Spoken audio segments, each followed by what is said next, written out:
नमस्कार दोस्तों। देश की राजधानी दिल्ली से बहुत बड़ी खबर सामने आई है। आईएसआईएस का हैंडलर अबू यूसुफ मुठभेड़ के दौरान दिल्ली में पकड़ा गया है। अबू यूसुफ के निशाने पर कोई बहुत बड़ी हस्ती थी ऐसा बताया जा रहा है, लेकिन जो ज़्यादा चौंकाने वाली खबर है, जो ज़्यादा सनसनीखेज खबर है, ये कहा जा रहा है कि प्रभु श्री राम मंदिर भी उसके निशाने पर था। कट्टरपंथ इस देश के लिए बहुत बड़ी चुनौती बन रहा है। बहुत बड़ी साजिश हो रही है देश में विभाजन की लकीर को बड़ा करने के लिए, और इसके पीछे विदेशी एजेंसियां किस तरह से शामिल हैं, इसका समय समय पर जांच एजेंसियों ने खुलासा किया है। खासतौर पर हमारे पड़ोस से बहुत बड़ी साजिश हो रही है।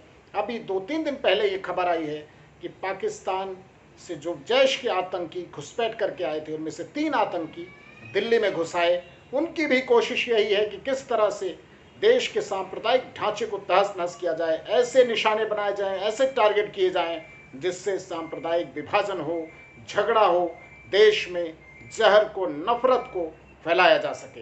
दोस्तों, सावधान रहने की जरूरत है।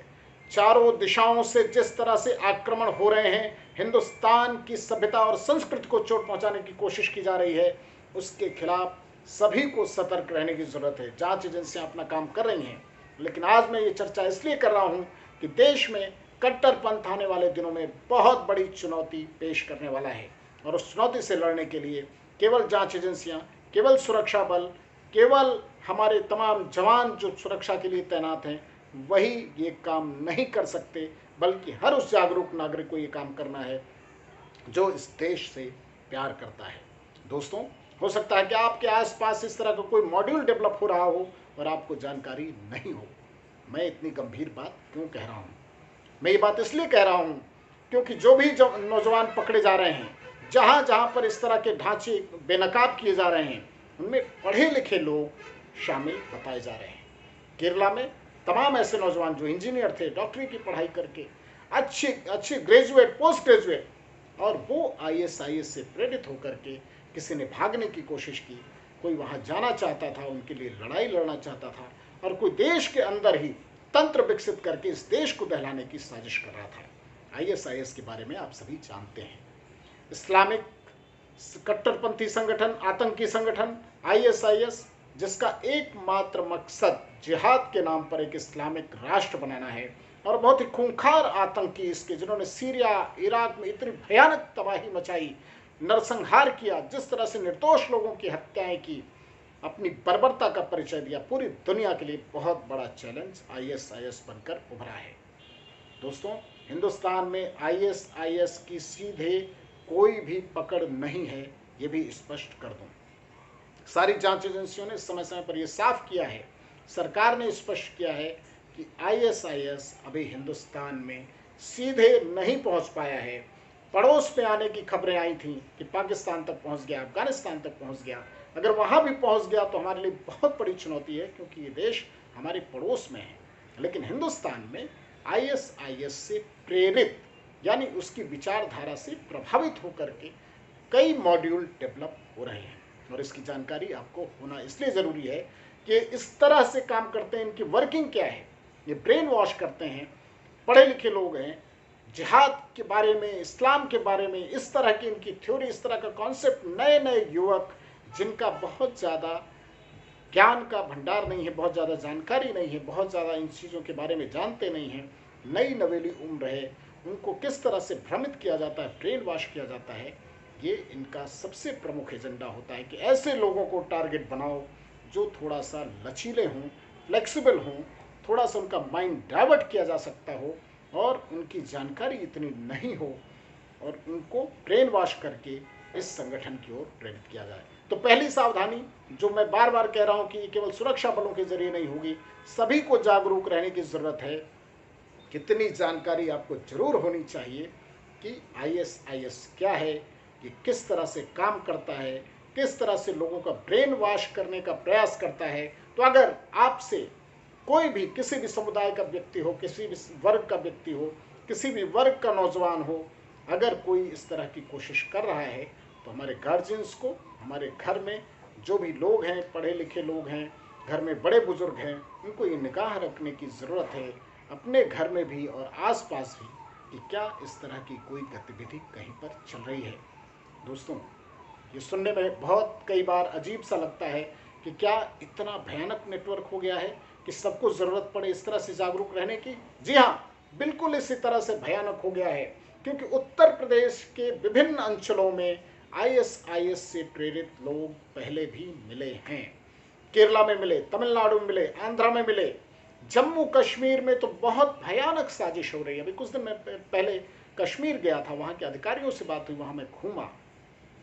वहाँ पर वहाबी विचारधारा को इस तरह से प्रसारित करने की कोशिश की जा रही है, मस्जिदों के जरिए, मदरसों के जरिए। साउथ कश्मीर अड्डा बना हुआ है आज की तारीख में भी। साउथ कश्मीर में जो एजुकेशनल इंस्टीट्यूशन चल रहे हैं, वहाँ पर जहर बोने की कोशिश हो रही है, नफरत का बीज बोने की कोशिश हो रही है, उनको कट्टर बनाने की कोशिश हो रही है। कट्टरपंथ, रेडिकलाइजेशन, जो पूरी दुनिया के लिए बड़ा चैलेंज है, आप इसको समझने की कोशिश करिए। रेडिकलाइजेशन, आप ऐसे सुनने में हो सकता है कि आपको लगे कट्टरता किसी सामान्य एक टर्मिनोलॉजी है कि कोई व्यक्ति कट्टर हो गया। नहीं, रेडिकलाइजेशन पूरी दुनिया के लिए चैलेंज इसलिए है कि ब्रेन वॉश करता है, ब्रेन वॉश करके दिमाग में जहर भरता है। इस तरह का जहर भरता है कि वो नौजवान होते होते वो बच्चा, उसके दिमाग में नफरत के बीज इस तरह से पनप जाए कि वो जिहाद की बात करने लगे, वो बगावत की बात करने लगे और बंदूक उठा करके निर्दोष लोगों की हत्याएं करने लगे। इस तरह की व्यूह रचना कश्मीर के एक हिस्से में माफ़ कीजिएगा, बहुत बड़ी साजिश के तहत हो रही है। बॉर्डर के पार हमारा दुश्मन, सभी जानते हैं इसलिए बार बार नाम लेने की ज़रूरत नहीं है, वो नॉन फैक्ट है कि पाकिस्तान इस साजिश में बहुत तेज़ी से काम कर रहा है। बहुत बड़ी लिप्तता है पाकिस्तान की, और अब इस साजिश में चाइना भी उसकी मदद कर रहा है। लेकिन दोस्तों, मैं देश के अंदर के अलग अलग हिस्सों में चैलेंज की बात कर रहा हूँ। उत्तर प्रदेश में, पश्चिमी उत्तर प्रदेश में खास तौर पर आईएसआईएस के तरह तरह के मॉड्यूल जांच एजेंसियों के निशाने पर हैं, रडार पर हैं। जांच एजेंसियों को जानकारी मिली है कि आईएसआईएस से प्रेरित संगठन, उनके लिंक केरला में, साउथ के कई इलाकों में पाए गए, और एक डेवलप करने की कोशिश हो रही है देशव्यापी नेटवर्क। किस तरह के नौजवानों को पकड़ो, इस तरह के लोगों को जिनका ब्रेन वॉश किया जा सके, इस संगठन में शामिल करो।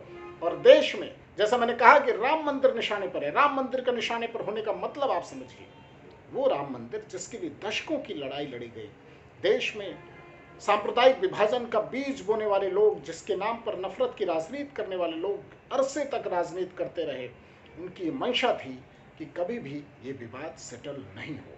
लेकिन जिस परिपक्वता से देश ने इस विवाद को सेटल किया, राम मंदिर विवाद का पटाक्षेप हुआ, प्रभु श्री राम मंदिर का निर्माण होने जा रहा है।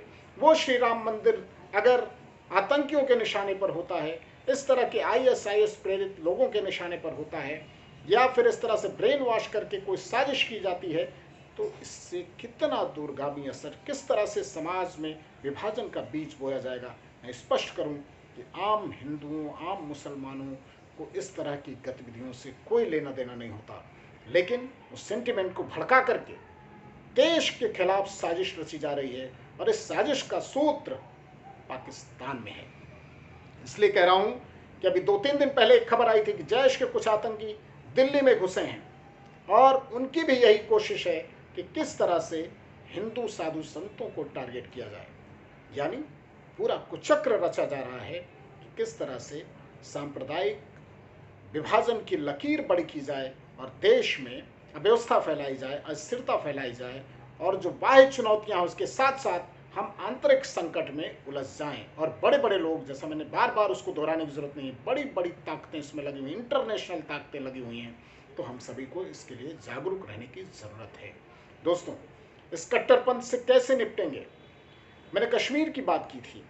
देश के और हिस्सों में एजेंसियां ज़्यादा मुस्तैदी से काम कर सकती हैं, ज़्यादा मजबूती से काम कर सकती हैं, क्योंकि उनके पास लोगों का भी सपोर्ट बहुत ज़्यादा है। लोग भी अभी इस तरह से, जो इस तरह की हरकतें हो रही हैं, वो एक सीमित दायरे में हैं। लेकिन कश्मीर के सामने जो बड़ा चैलेंज है कि साउथ कश्मीर, माफ़ कीजिएगा, मुझे कहने में कोई संकोच नहीं है, साउथ कश्मीर में ये साजिश बहुत पुख्ता तरीके से, बहुत मजबूती से हो रही है। और कई इलाके ऐसे हैं जहां आज भी सुरक्षा बल उस तरह से अप्रोच नहीं कर पा रहे हैं जैसा उनको करना चाहिए, इसलिए उनका चैलेंज बहुत बड़ा है। तो वहाँ जो कोशिश होनी चाहिए, वहाँ जो कोशिश की जा रही है, शुरुआत हुई है और उसे बहुत तेज़ी से करने की ज़रूरत है। इस तरह के जितने भी कट्टरपंथी एजुकेशनल इंस्टीट्यूट चलाए जा रहे हैं उनका पता लगाया जाए। अभी हाल फिलहाल में एक टेरर मॉनिटरिंग ग्रुप TMG बना है जिसमें कई सेंट्रल एजेंसियां भी काम कर रही हैं। उसमें ED भी है, उसमें CBI भी है, उसमें NIA भी है और जम्मू कश्मीर पुलिस भी है और भी तरह तरह की एजेंसियां, खुफिया विंग्स हैं, हमारी IB है और है, इस तरह की एजेंसीज काम कर रही हैं। तो इन सबको मिल करके इस कट्टरपंथ के तंत्र को नष्ट करने की ज़रूरत है। इस तरह के सारे इंस्टीट्यूशन को तुरंत बैन करने की ज़रूरत है। सबसे ज़्यादा अगर कहीं पर तैनाती करने की ज़रूरत हो फोर्स की तो ऐसी जगहों पर की जानी चाहिए कि जहां पर नफरत का बीज बोने वाले संस्थान इस देश में नहीं चल पाए। क्योंकि किसी भी देश को चुनौती देनी है, उस देश की व्यवस्था को चुनौती देनी है, उस देश की आंतरिक व्यवस्था को तहस नहस करना है तो उसकी सांस्कृतिक एकता पर चोट कर दीजिए। मैं बार बार इस बात को कहता हूँ, यही साजिश की जा रही है कि किसी भी तरीके से जो इस देश की सांस्कृतिक खूबसूरती है, जो एकजुटता की संस्कृति है, जो विभिन्न पंथ संप्रदाय के लोग एक साथ रहते हैं खूबसूरती से, उसको कैसे तहस नहस किया जाए। और यहाँ पर ISIS के लिए कोई जगह नहीं हो सकती, कट्टरपंथ के लिए कोई जगह नहीं हो सकती। जो साजिश हो रही है उसको एजेंसियां बेनकाब कर रही हैं, लेकिन सभी समाज के लोगों को मिल करके भी इसके खिलाफ खड़ा होना होगा। बहुत बहुत धन्यवाद।